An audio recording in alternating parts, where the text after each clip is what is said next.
West Hill United is a progressive spiritual community where how you live is more important than what you believe. West Hill United is a people, a place, an idea. We are a community living out of a progressive faith, striving to make a positive difference in our own lives, the lives of others, and the world. Join us Sundays at 10:30 a.m. or connect with us at any time. Readings, we customarily add the phrase, offered as wisdom for the journey, and we invite you to respond with the phrase, may we walk in its light. This is simply an invitation to participate if you wish to do so. The first reading is first of 3 articles of the brief version of the Haudenosaunee Thanksgiving Address. Today, we have gathered and we see that the cycles of life continue. We have been given the duty to live in balance and harmony with each other and all living things. So now we bring our minds together as one as we give greetings and thanks to each other as people. Now our minds are one. We are thankful to our Mother, the Earth, for she gives us all that we need for life.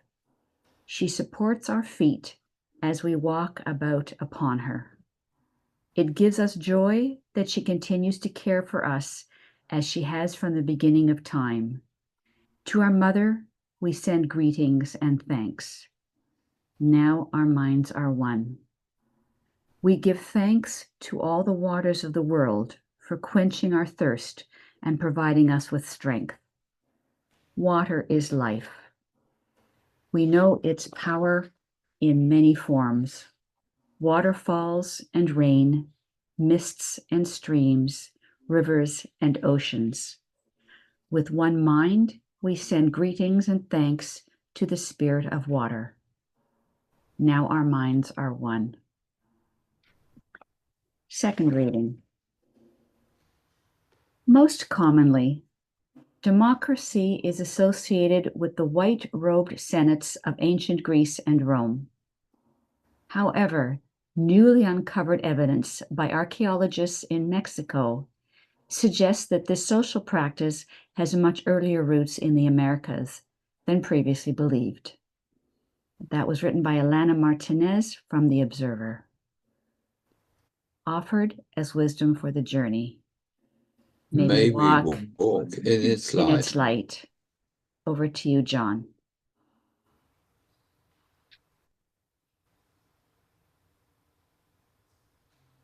Today we are welcoming Mark Reimers to speak to us again.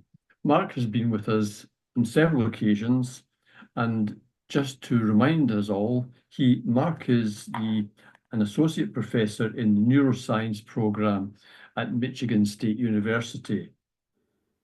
He integrates statistical analysis with biological theory. I suspect that's probably just one of his many responsibilities. Deals with great big data sets. And it's this aspect of Mark, the way in which he integrates different fields of study and to produce wisdom from that and learning from that.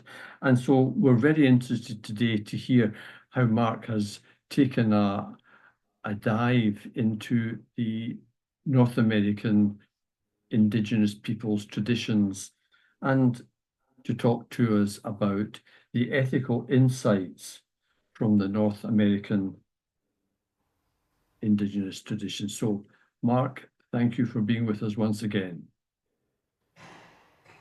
Thank you, John. That's a nice introduction, and I aspire to be the person whom you've described. I hope I can live up to that.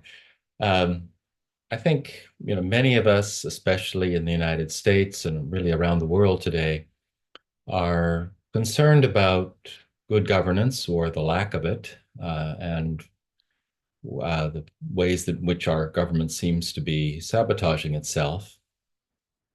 And I've been interested for a while in looking at other models for society, not that we can import them wholesale, that we can just copy them, but we might learn from them.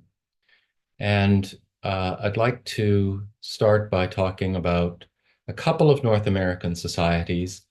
And I think the slides are started. Do you want to put them on the screen for everybody?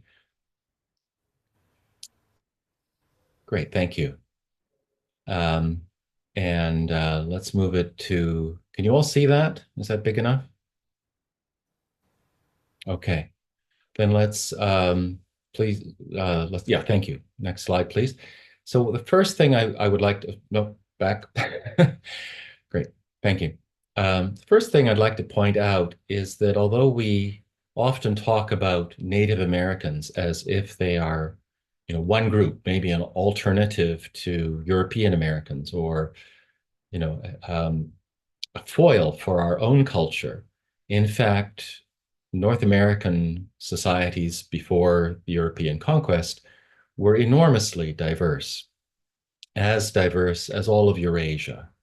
If you can imagine, people's, comparing people from China and people from Spain and people from Russia, that's as diverse as the cultures that existed in the Americas before the arrival of Europeans. And so we can't say anything about all Native Americans did this or the Native American way. There are hundreds of Native American ways, and some of them are really admirable and some of them are not so admirable. And so I'm going to pick two that I think have a lot to tell us, but there are many more. And if you're really interested in following up, I recommend a book that's now, I guess, 30 years old, called 1491. I think there's a new edition, but it'll talk a lot about the varieties of cultures and civilizations in the Americas before Columbus, quote, discovered the place. The next slide, please.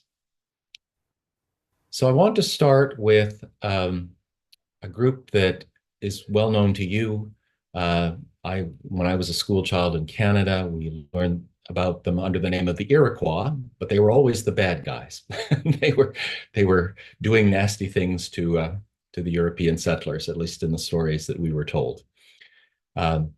Next slide, please. They like to call themselves the Haudenosaunee Confederacy, and they are subgroup of Iroquoian speakers. The period I'm going to talk about is from roughly 1450 to roughly 1750.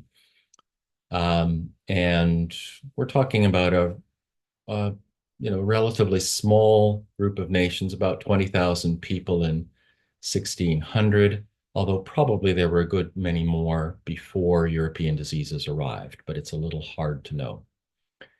So we're talking mostly about the Five Nations, who lived along the south shore of Lake Erie, upstate New York. So about 100 or so miles southeast of where many of you are today. Sorry, Lake Ontario, my mistake. Lake Ontario. So next slide, please. And we always run into a problem of how do we know anything about a group of people who are, at this point, are in the past. We certainly have reports of early European visitors. Many of them had their own agenda. They were missionaries or settlers, but they did write down a good deal of what they saw. We have oral traditions among the Haudenosaunee people themselves, and many of these were written down in the 19th century. So fairly close to the original, to the early authentic traditions. We have a little bit of information about treaties and the Constitution encoded in wampum belts. So it's not really a writing, it's more of a memory prompt. But perhaps most tellingly, in the past 50 years, there's been a renewal of interest in archaeology of North America. And we've discovered a lot about how people lived from digging up the villages that have been long buried and verifying things. Next slide, please. So that's how we know something about them. And a couple of things that are quite clear is that there's a very strong commitment to individual liberty. And this was a great puzzle to the European settlers and missionaries because they couldn't find a chief that they could negotiate with who would command others, who would tell others to, would force all the others to do whatever agreement they had come to. Nevertheless, the chiefs had very well-defined roles in specific instances. So there was intertribal peace for several centuries, roughly from 1450 till the coming of Europeans, and the various five nations lived together very peaceably, despite having been sworn enemies for centuries before that. Another relevant fact is the strong rights for women, and I'll tell you more about that in just a minute. Next slide, please. So the Haudenosaunee society that the Europeans encountered had actually not been there that long. There was a great expansion of agriculture on the Mississippian cultures that was gradually spread north. And we think that the Haudenosaunee ancestors arrived in upstate New York sometime a little after 1000 of this era, Common Era. They seem to have displaced people who were there previously. And during the sort of medieval warm period, the crops grew wonderfully well. So intensive agriculture led to a population explosion, especially using the Mississippian formula of corn, beans, and squash. Wonderful way of both supplementing nutrition and also the plants grow well together. So there was a huge population increase, and accompanying that, a lot of chronic warfare. So these five tribes were constantly raiding each other, abducting or killing people, and it was not a very pleasant time. Next slide, please. So we don't have independent records of this, but the story is that a man of the Seneca tribe, named something like Hiawatha, lost his family to violence. His wife and his children were all killed by neighbors, and he began to wander. And in Ontario, he encountered a Wendat man, whom we knew as children as the Huron people. And this Wendat man, Dekaniwida, and I'm sure I didn't pronounce that correctly, somebody may know better,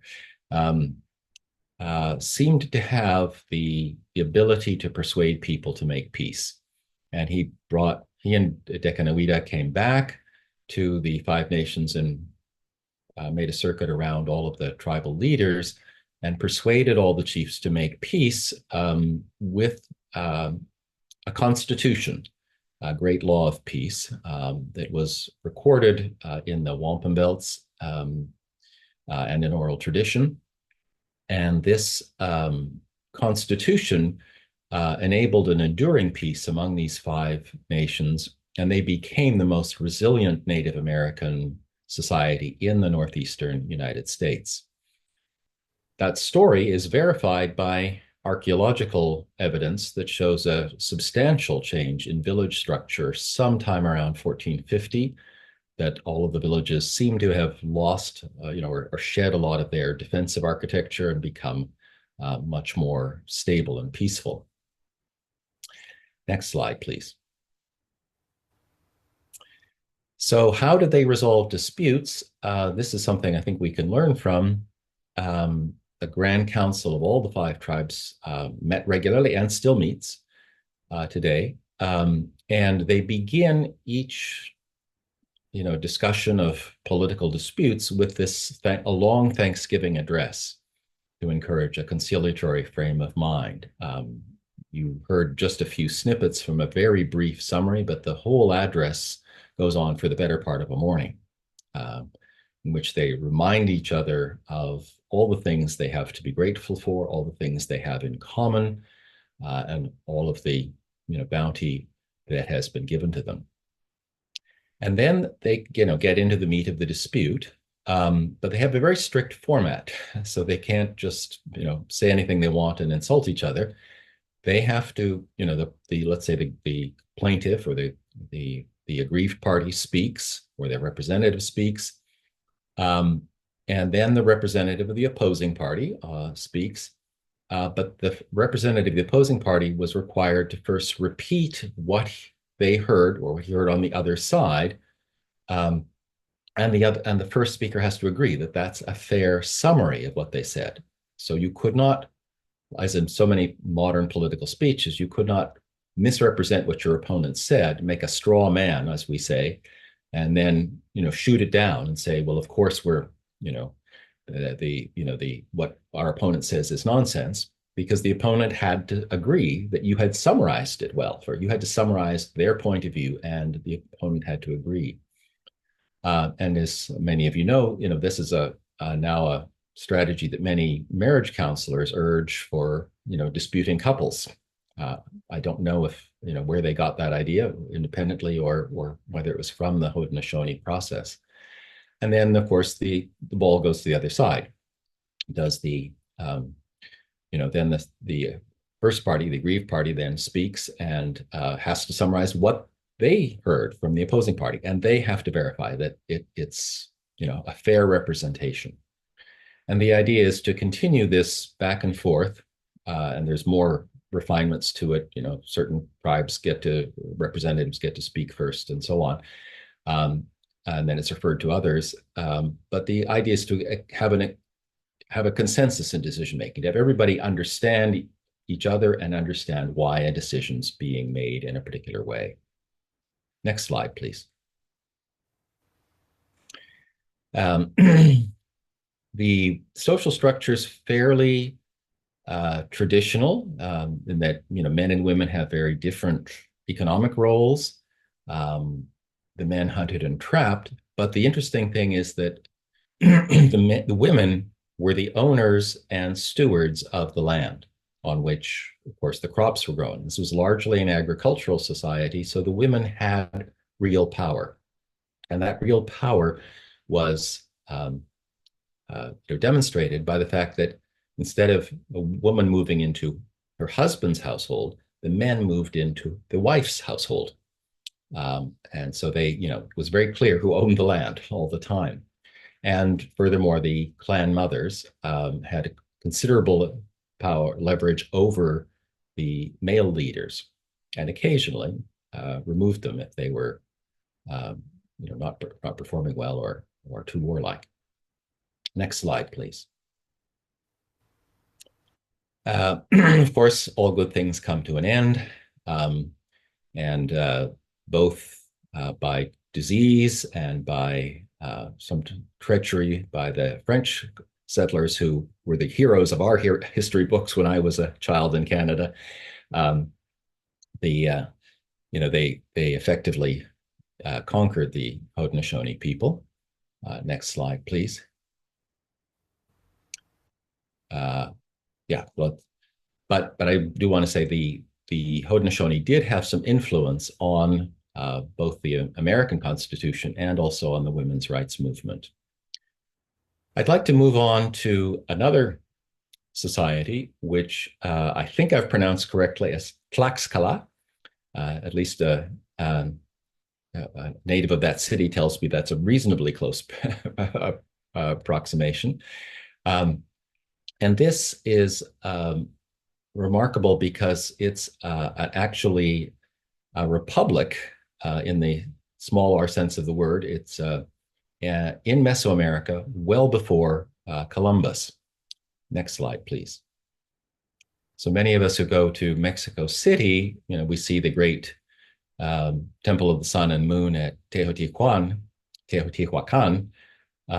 but we don't know about this small city-state that's just about 80 miles east of Mexico City. Next slide, please. And what's remarkable is that we've all heard about the Aztec Empire, and not good things about them. But the Aztec Empire here is outlined in a sort of brownish orange color. But you notice that just to the east of the Aztec capital at Tenochtitlan, there is this a large area in yellow that is unsubdued by the Aztecs. And this was not for lack of trying. Basically, the Aztecs tried to invade Tlaxcala every year. and they never succeeded. The Tlaxcalan people fought them off for over a century, despite the Aztecs having conquered virtually everywhere else in central Mexico. And so it's a remarkable place because every citizen had a stake in the republic. Next slide, please. So again, the question is, how do we know about them? Is this just a story? Well, the Tlaxcala people were unusual in that they had left some historical records, which we've recently rediscovered. We've, for a long time, mostly had the records of the Spanish conquerors. Cortez himself was amazed by these people and wrote back to the king, describing how they never had a king over them, which he thought was very strange. But much more recently, we've begun to learn about them through the efforts of archaeologists excavating the area and verifying how they actually lived. Next slide, please. So how did Tlaxcala begin? It's a highland area surrounded by mountains, so it's somewhat secluded. The name comes from the Nahua language, and it means place of cornbread. It was originally settled by a number of different people, including Toltecs, but some of the Nahua speakers who were driven out by the early Aztecs conquered the area in the middle of the 14th century. And after the Aztec expansion, many of the refugees from the neighboring countries also entered the area. But their policy was that refugees were welcomed and given full rights, full citizenship, and thus a stake in the republic. Next slide, please.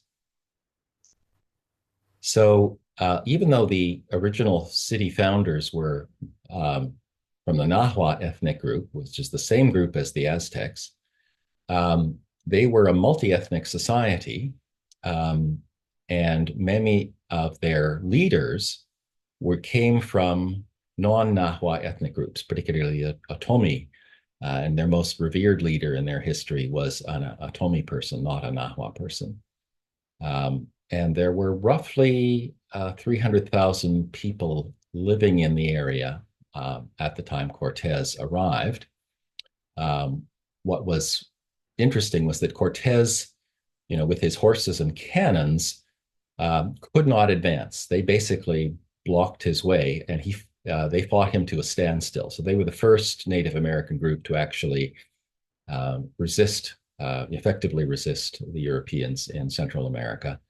And for several months, they basically fought to a standstill. And finally, both sides realized that their real enemies were the Aztecs, so they joined forces. And so it was a combination of Tlaxcala warriors and the Spanish who actually marched on the Aztec capital.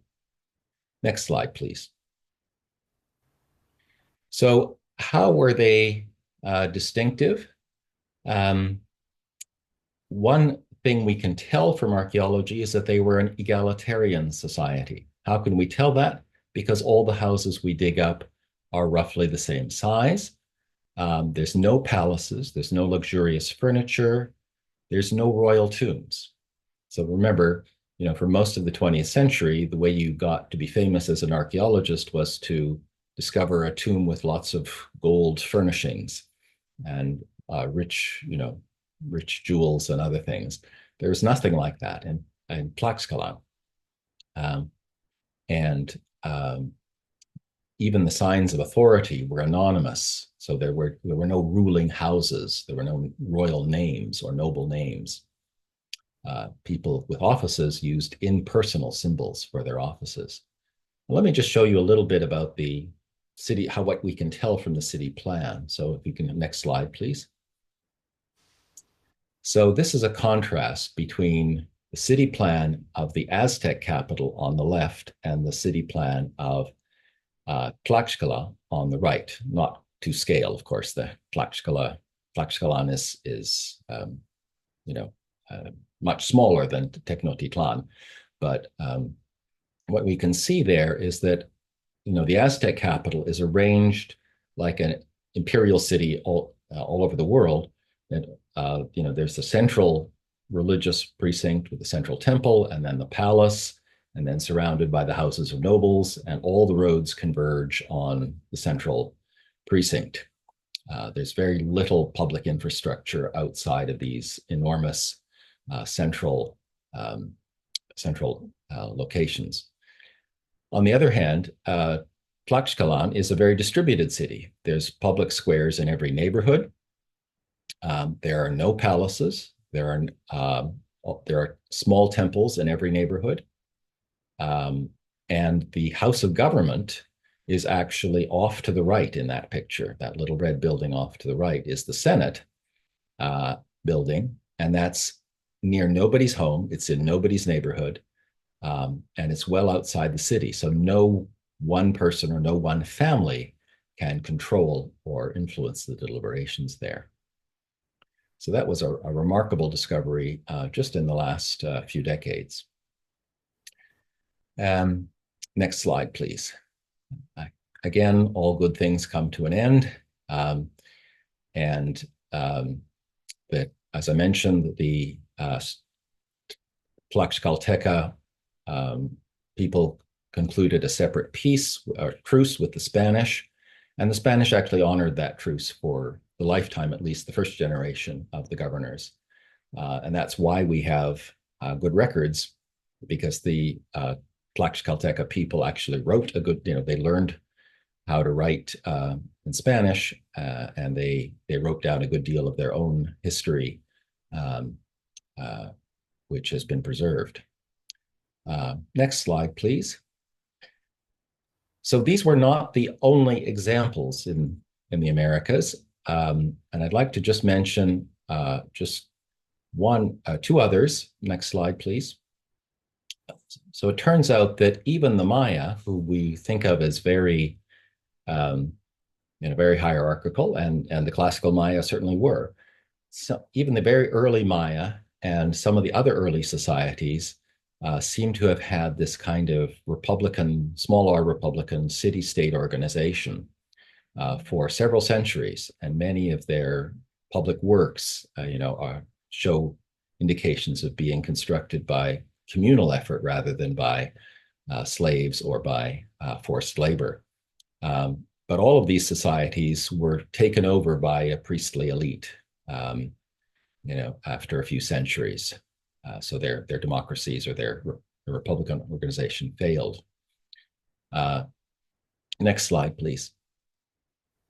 Something that's come to public attention just in the last few years is the large number of, again, massive earthworks in the Western Amazon, Bolivia, Peru, and Brazil.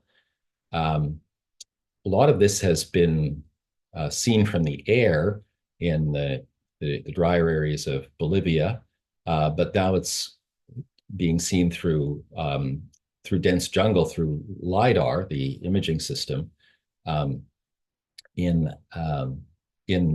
in the Amazonian jungle. And we're finding that there's, again, evidence of large-scale public works, but that again, there's no luxury goods. There's no tombs with, gold and silver and royal headdresses and great, gilded coffins.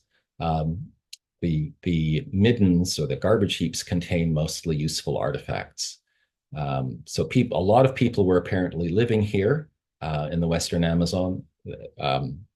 Basically, all traces of them have vanished, roughly at the same time as the European diseases were sweeping through the area. But it seems that these people also had a distributed form of governance, which enabled them to do great things, but not to dominate each other. But we're still finding out about those folks. Next slide, please. So a question is, what can we learn from these societies about good governance and a good society? Next slide, please. Well, I think that there's a couple of things that we can learn. One is that it is possible to have, long-term social stability with a merit-based society, a society where you get ahead based on what you've done rather than based on your inherited status, on how, which rich family you're born into. And that people around the world, not just in the Europe or Greece or the Americas, have independently arrived at these forms of governance. And I'm recommending a book called The Creation of Inequality, contrasting societies that are based on achievement with societies that are based on inherited nobility, and how that transition seemed to have happened nearly everywhere in the world. And it's also, I think, worth understanding how people can negotiate around shared resources. And some of you may know that the Nobel Prize in Economics in 2009 went to Elinor Ostrom for her work on understanding how to avoid the tragedy of the commons. Many of us talk about the tragedy of the commons when we talk about the environment. And she was studying groups of people, often fishermen or grazers, who had a shared resource that could easily have been exploited by any one of them and then degraded, and how they came to negotiate agreements to restrain themselves and to preserve the commons, and how that was very effective, and under what conditions it worked and under what conditions it didn't work. Next slide. And that's all. I think we're still beginning to understand how these traditions of equality and achievement were maintained in these societies. But I think that they have a lot to show us about how we can govern ourselves, even though we can't copy exactly what they did. Thank you. And I'm happy to take questions and discussion. Before you do, I believe there is a video you wish to show us. Sure, go ahead with that video. Call for the video.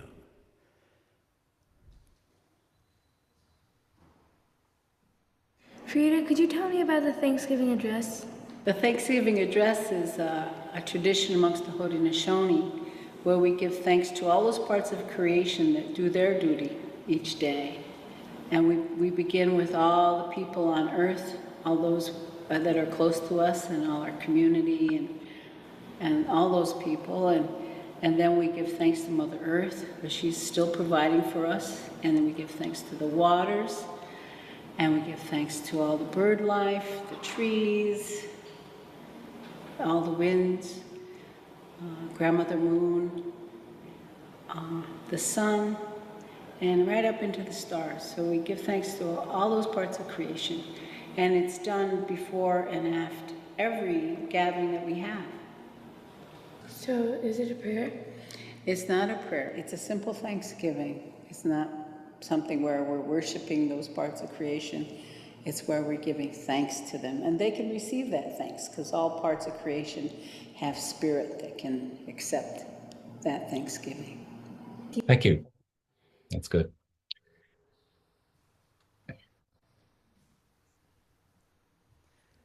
Of the many things that stood out for us and for me as I was listening to you, Mark, three shone particularly brightly. The first was, and you mentioned it in your summary, was that many civilizations that long ago decided that all human beings had worth of equal merit, and that they would actually not only believe that, but live it and show it even in the ways They built their cities, even the fact that all the homes were the same size, like nothing was going to elevate someone above others because of, like you mentioned, inheritance or strength, but it would be merit and skills and ability. Second thing that stood out for me was, they teach this in counseling courses about how to have a discussion between two people who disagree and waiting for them to repeat, this is what I heard you say, and giving the other person a chance to say, no, that is not what I meant, and hanging in there long enough to work it through. If you've ever been through that, it's quite grueling, but you do arrive at more than you would have if you had just done it on a surface level. And the thought that those people were putting that into their practices that long ago, it's astonishing to me that we're still trying to get it going in our society today. The third thing that stood out was, and I think it's very timely, is that anyone that decided they wanted to be the leader had to go through, I think what your word was, a humiliating process of proving that they were committed to the common good. Oh, we should have that going. A process where the leader candidate can prove, not that they're going to be right all the time, and not that they've got the same idea as everyone else, but at least that fundamental level of we are committed to whatever we do in our society, it'll be for the common good. So that stood out for me as well. The part that I wanted you to comment a little bit more on, if you could, and certainly we can take a question, but the idea that people more like me came across an ocean destructively to people that were trying to do what they were trying to do. It never ceases to hit me. I don't sometimes even know what to do with that, but I'm more like the invaders. I don't mean personally. I mean my background, my nationality, my ethnicity is more like. And you mentioned, I believe, when you were young, and this is when I was young too, the Iroquois were the bad guys. They were the warlike labels. And so thank you. I just want to say thank you for every bit of that sharpens up our view of who we think we are and who we think others are. So if you wouldn't mind commenting, Mark, on when you discover some of this, how does it hit you, on a personal level? How does it hit for you when you look at this? And I'm so glad you bring it to us. Just how is that for you, Mark? Well, I am humbled by realizing how many people have thought about these problems and wrestled with these political problems in the past and have come to good solutions. That we don't have to invent everything out of whole cloth. Lots of things have been tried and many have failed. Many have not worked well. I've talked about two Native American societies that were particularly, I think, worthy of emulation and understanding.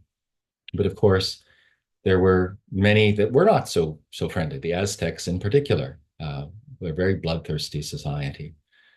We don't want to emulate them. So human beings of all races have come with a variety of different governance. We may look back to a small number of city-states in Greece as setting the pattern for our democracy, but of course there were large numbers of very brutal kingdoms and exploitative enterprises in Europe. A lot of the early settlement of the Americas was driven by the thirst for gold, as Cortez himself admitted that he has a disease of the heart, the unquenchable thirst for gold. It's funny that he himself admitted how evil his fundamental motivation was, but and how sick it was. But I don't think that goodness or good governance is the unique property of any race or culture or time. A year ago, I talked to you about the Indus Valley civilization, which is, I think, a real high point of culture in human history. We've not talked about the Tripilia culture, or maybe very briefly, but they were the first large cities in the world. Again, very peaceable and very egalitarian. Their ruins are now being bombed to bits by Russian bombs in Ukraine. That they lived mostly in Western Ukraine, what's now Western Ukraine. So people of all places at all times, of all colors, have put together good societies, but mostly it's easier, it seems, for exploitative and oppressive societies to propagate. And that's what we need to stop. We need to understand how people from various places have managed to sustain just societies in order to hang on to what we have and build a better society. I've read, and you may have read as well, of a young boy who was told by adults that love will always win. And the little boy said, no, because evil would do things love would never do. Evil would do things love would never do. So it isn't necessarily stronger itself. It's us that have to put it into play to make it. And you're right, it's a battle almost. Tomorrow in Canada is a national holiday called the Holiday for Truth and Reconciliation. And there's a bit of an irony to me that I get the day off work. I'm rewarded by a holiday, but really what the idea is, if you could recall the middle aisle of this hall with a long, long table and purple ribbons with each of the 94 calls to action written on them. And they were all on one side, and we thought visually, as an image, we could move the curtain over to the other side once that issue of one of the 94 was accomplished. And I may be wrong, so please correct me, but I don't think we've fully fixed any one of those ribbons, not one of them, and how long ago that was. So as we remember these issues, it couldn't be better, Mark, for you to have brought this the day before. We are wearing orange tomorrow. Some of us that forgot what day it was have added orange to our clothing today. But thank you, Mark, for your reminder of the heaviness of these issues and the importance of us to move ahead with. Oh, there's a question from the screen. Yes, go ahead, John. Thank you, Mark. Yes, when you were talking this morning, I was reminded of the talk you gave last year about the Hindustan civilization, and bringing that together with this one. I'm wondering, are you able really to identify what was the driver behind these societies for being egalitarian? Because it's easy to see, and we can say, oh yes, that's great that they were egalitarian and that's a great model. But where was the driving force behind that? What do you think made people want to live in that way? John, that is exactly the question to ask. And I'm still asking it years later. And I think many social scientists are still asking that question. I think there's not a consensus answer. I think for the Tlaxcala people, and it was the threat of their bigger enemies, the Mexica people who were starting to emerge as a warrior conquering warrior empire, and they needed to defend themselves. I think for the Haudenosaunee, they were tired of the warfare, and they were lucky enough to have a visionary. I don't know. The story itself has been through hundreds of years. We don't know quite exactly who these people were, but they seem to have been lucky enough to have a visionary who could persuade the people and the leaders to embrace a different way of living.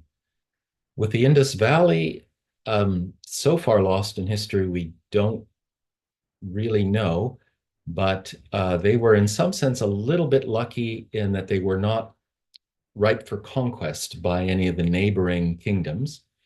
And I think the same is true of the Himalayan Valley republics of the 5th and 6th centuries BC that gave rise to their sort of revolution in Indian philosophy that eventuated in Jainism and Buddhism and Vedanta, they were somewhat protected from invasion. They couldn't be steamrollered, and that's arguably what happened in Ionia and in Greece. That these were small areas, easily defended, and not much, not resource rich, not something that a foreign empire would want to grab, and that then they could work out their problems amongst themselves without being dominated.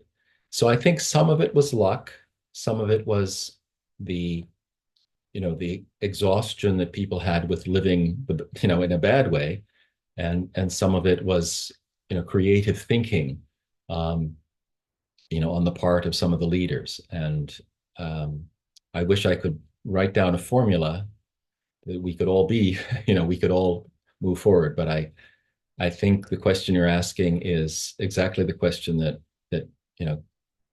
social scientists who are concerned about these issues are investigating now. We may have better answers in 50 years.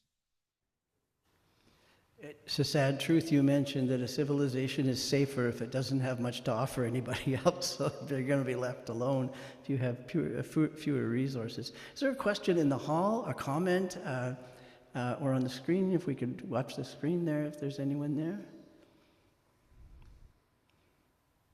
Okay, Mark will be staying on screen and chatting with those of you on the Zoom after that. So again, thank you, Mark, for the heaviness of the material.